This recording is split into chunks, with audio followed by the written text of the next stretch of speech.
সকলোৰে বাবে অন্য এটা গুড নিউজ লৈ আহিছোঁ যে বি ফাৰ্ম আৰু ডি ফাৰ্মৰ বাবে অনলাইন আবেদন প্ৰক্ৰিয়া এডভাৰটাইজমেণ্ট মুকলি কৰা হৈছে। কেতিয়াৰ পৰা অনলাইন আবেদনসমূহ কৰা হ'ব, কিমান ফিজ হ'ব, আপোনালোকে সকলোখিনি ইনফৰমেশ্যন এই ভিডিঅ'টোত দি দিম। আপোনালোকে সকলোখিনি তন্নতন্নকৈ চাই থাকক।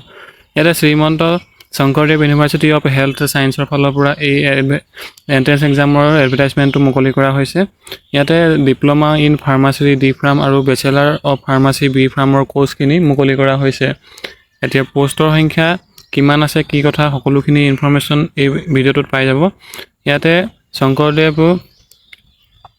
ইউনিভাৰ্চিটিৰ ফালৰ পৰা এই Srimanta Sankardev university of health ছায়েন্সৰ ফালৰ পৰা এইকেইটা পদ মুকলি কৰা হৈছে। পদ মানে আপোনালোকৰ এণ্ট্ৰেন্স এক্সাম হ'ব। আপোনালোকে এণ্ট্ৰেন্স এক্সাম পাছ কৰিলে আপোনালোকে ছিট এটা লাভ কৰিব। ইয়াতে দিয়া হৈছে ডেট অফ এক্সামটো 7 জুন 2026 দিয়া হৈছে।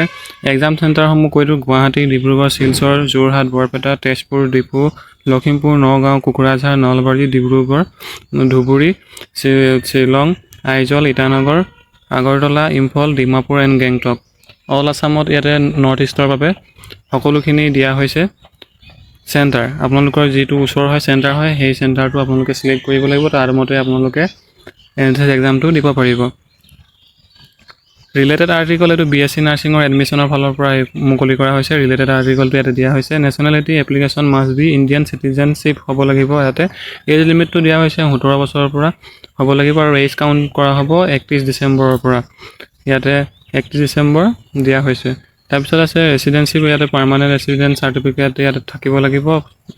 তাৰপিছত আছে মেডিকেল ফিটনেছো হোৱাটো দৰকাৰ আৰু এডুকেশ্যন কোৱালিফিকেশ্যন 10+12টো মানে আপোনালোকৰ 12 পাছ কৰা হ'ব লাগিব ছায়েন্স ষ্ট্ৰীমৰ পৰা। ফিজিক্স, কেমেষ্ট্ৰি এণ্ড বায়'লজি আৰু মেথমেটিক্স, ইংলিছ এইকেইটা ছাবজেক্ট থকাটো বাধ্যতামূলক।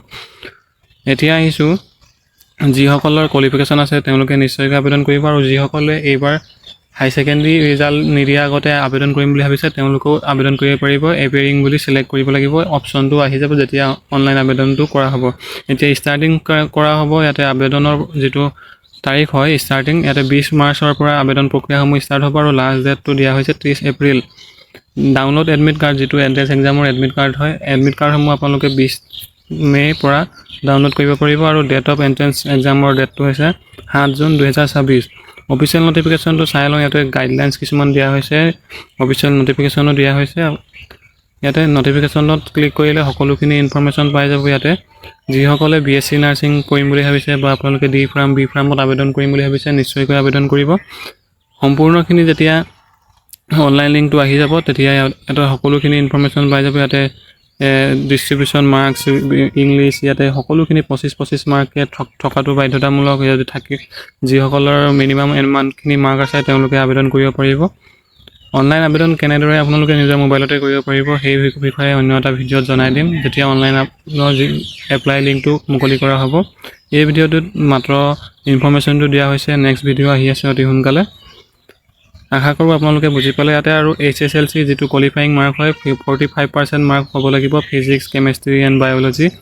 আৰু যিসকলে OBC, MOBC, NCL, যিসকল OBC NCL আছে, SC, ST প্ৰিলেন্স, ST হিলছ যিসকল আছে, উইদাউট গ্ৰেছ মাৰ্ক 40% মাৰ্ক থকাটো বাধ্যতামূলক আৰু জেনেৰেলখিনিৰ কাৰণে 45% মাৰ্ক থাকিব লাগিব। ইমানখিনি যদি মাৰ্কতকৈ কম আছে তেনে ক্ষেত্ৰত আপোনালোকে আবেদন কৰিব নোৱাৰিব।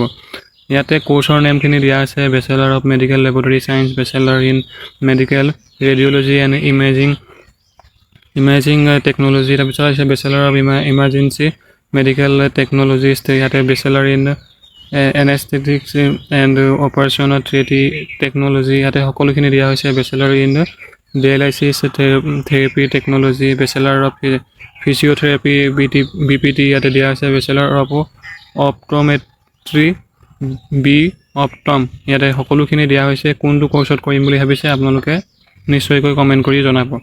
আৰু যিসকলে ৰিজাৰ্ভেশ্যন ছেট ইয়াতে দিয়া হৈছে SC, ST planes, ST hills, OBC NCL, TGL, AXTGL ৰ বাবে ছেপাৰেটকৈ ইয়াতে ৰিজাৰ্ভেশ্যন দিয়া হ'ব। আপোনালোকে যদি বি ফাৰ্ম আৰু ডি ফাৰ্মৰ বাবে আবেদন কৰিবলৈ অপেক্ষা কৰি আছিলে তেন্তে 20 তাৰিখৰ বাবে অপেক্ষা কৰক। নিশ্চয়কৈ আবেদন কৰিব পাৰিব আৰু সকলোখিনি জনাই দিছোঁ। আৰু কেনেদৰে আবেদন কৰিব লাগে নেক্সট ভিডিঅ'ত আহি আছে। আশা কৰোঁ ভিডিঅ'টো ইনফৰমেশ্যনটো ভাল পালে ভিডিঅ'টো লাইক কৰিব আৰু আগলৈ যাতে এনেদৰে ৰিলেটেড ইনফৰমেশ্যনবোৰ পাই থাকে তাৰ বাবে চেনেলটো ছাবস্ক্ৰাইব কৰি ল'ব। আজিলৈ ইমানে। ধন্যবাদ। জয় অসম। পুনৰ লগ পাম অন্য এটা গুৰুত্বপূৰ্ণ আপডেট লৈ। ধন্যবাদ।